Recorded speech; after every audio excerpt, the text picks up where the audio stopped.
What is up, fantasy fans? Long time no see.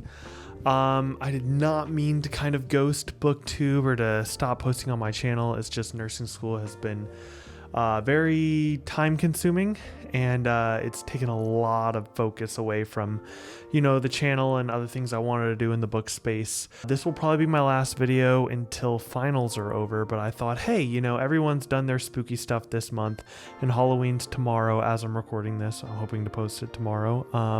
So you should be seeing this on Halloween, but I want to talk about 5 spooky reads that I love and 3 that I hope to get to. Now, I am not a big horror reader. I do have some horror reads that I'm very much a fan of, but overall, I don't think my proclivities are that dark. But I love Michael R. Fletcher. I love Brian Lee Durfee's books. Those are very dark. And I still really enjoy those. So I'm like, okay, I'm not, I do have enough of the darkness in me to make a little list. And most of these will be fantasy leaning, one graphic novel, because, that's what I love. And first I want to get the ball rolling with this one's not like a R rating type horror. It's right on the cusp of R rating. And this is one of the more, one of the less dark on the list, but I'm talking about The Lost Boy by Christina Henry. Once I was young, and young forever and always, until I wasn't. Once I loved a boy called Peter Pan. Peter will tell you that this story isn't the truth, but Peter lies. I loved him, we all loved him, but he lies. For Peter wants always to be that shining sun that we all revolve around. He'll do anything to be that sun. Peter will say I'm a villain, that I wronged him, that I never was his friend.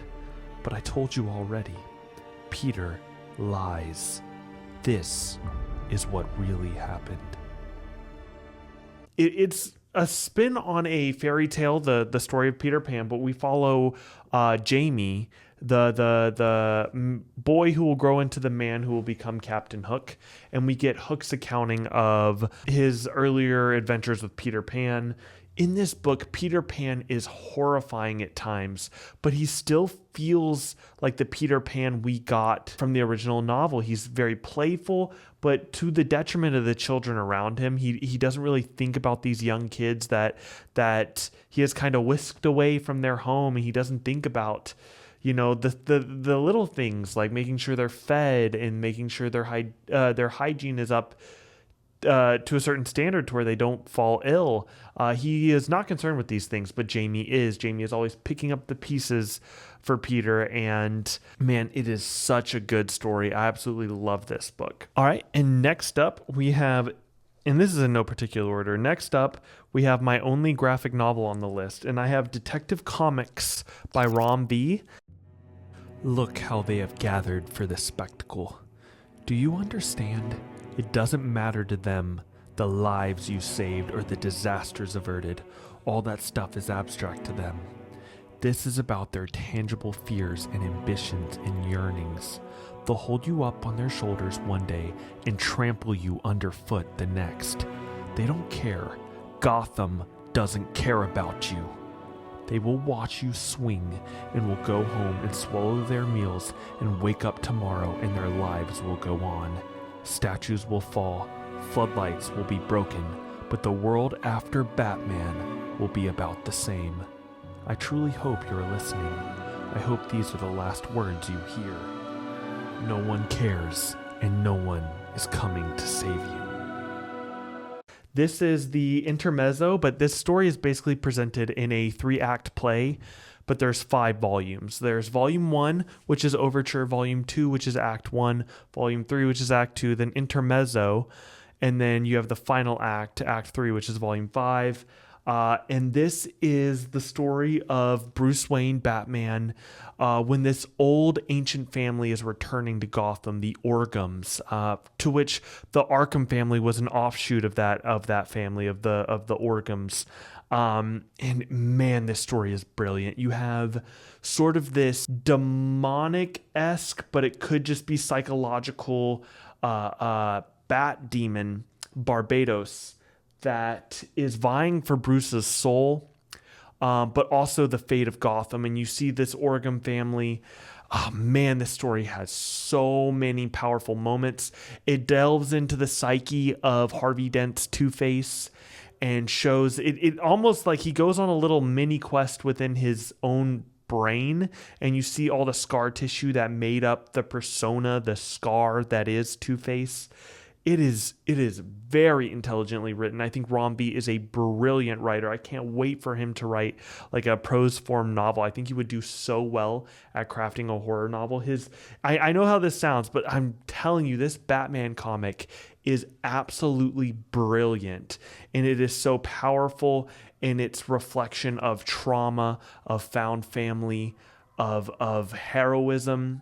It takes a darker look at Gotham, but it still feels like it's still a superhero comic in all the best ways, but it takes the characters seriously. And it's very dark and gothic without being doom and gloom. There is still a light in the darkness. And next up, and this is my most recent edition, I have Once Was Willem by M.R. Carey, one of my favorite reads of the year. And what I was just talking about with Detective Comics, there is a lot of heroism here, even through the bleakness and the darkness. M.R. Carey, Once Was Willem, is brilliant. Gird yourself, therefore. I speak of monsters and magic, battle and bloodletting, and the crimes of desperate men. I speak also of secret things, of that which lies beneath us, and that which impends above. By the time you come to the end of this account, you will know the truth of your own life and death, the path laid out for your immortal soul, your origin, and your inevitable end. You will not thank me.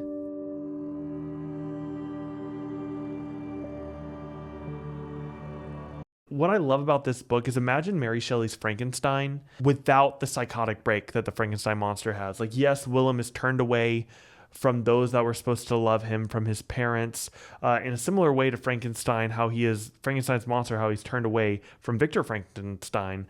But, where Frankenstein's monster, rightfully so, is upset, he kind of like goes off on a tangent, especially after that point in the story with the family. If you've read Mary Shelley's Frankenstein, you'll know the scenes I'm talking about. A lot of his emotional reactions were very understandable to the reader, but Once Was Willem is a lot more of a self-realized character. So the boy that was Willem gets raised, but the creature that comes out of Willem's grave is not Willem, though he has Willem's face. He is a creature known as Once Was Willem. That's his name, actually, Once Was Willem. And I actually want to do a dedicated review on this in the future. This is a powerful, beautiful story. It's actually very wholesome in a way, because you have characters like Willem, you have a shapeshifter, you have a witch who have been ostracized and in some cases greatly wronged by the village of Caution. But these heroes still come together to defend this village that may not even deserve it, but they know that there are children in this village that are put in peril. And man, it's like all these horror monsters coming together. It's almost like Guardians of the Galaxy in a way. Like, it's like a found family of monsters. And, I went in expecting medieval horror, and I got that, but I also got something so much more wholesome. I really, really loved it. And if you'll notice a through line here, I even in my darker stories, I like something a little bit more wholesome. But we're going to go a little bit against that for this fourth pick. And this is not wholesome. And I'm talking about Blackstone Heart by Michael R. Fletcher. Every day we do the things we think we have to do. So rarely do we stop to question our choices. We don't even see deciding that we have to do something is itself a choice. We blunder through life, writing our failures and excuses as we go, defending every choice with justifications made up after the fact. The truth is, we never really consider the consequences. My choices had consequences, vast consequences. I really enjoy Michael R. Fletcher's books. I actually like him more than Abercrombie, which I know Abercrombie is Lord Grimdark to a lot of people. I think Michael R. Fletcher, he goes darker and he takes a lot of risks, and I think they almost always pay off. I think his character work is excellent. Even when I hate his characters, I still find myself turning the page, and that is never more apparent than when I'm with Crane. This is by far his darkest book, tonally, thematically. Content-wise, I would say Manifest Illusions is darker and grimier and dirtier, but I think the characters in there have a little bit more of a wholesome bent than Crane is pretty reprehensible and continues to be more and more reprehensible as the book goes on. But he is so much fun to follow. The characters, the relationships he has with Henka, with I think his name's Brenwick, yeah. That relationship is actually verging on wholesome, which is very rare for Crane. And it makes me kind of scared for Brenwick because throughout Crane's long and many lives, I'm sure he's had other friends like Brenwick. What happened to all of them? I'm worried something bad's going to happen to my boy Bren. But love this series.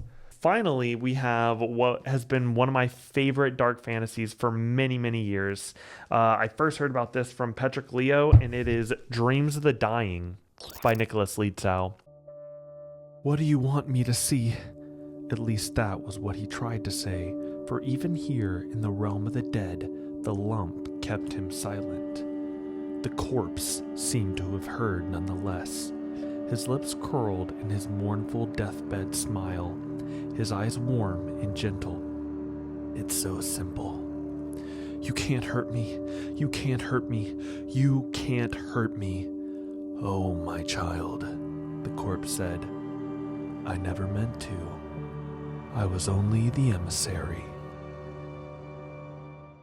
Man, this book is excellent. And it's about to get books 2 and 3. They are finished. Nicholas Lietzau is finalizing the logistics of getting these books out to us.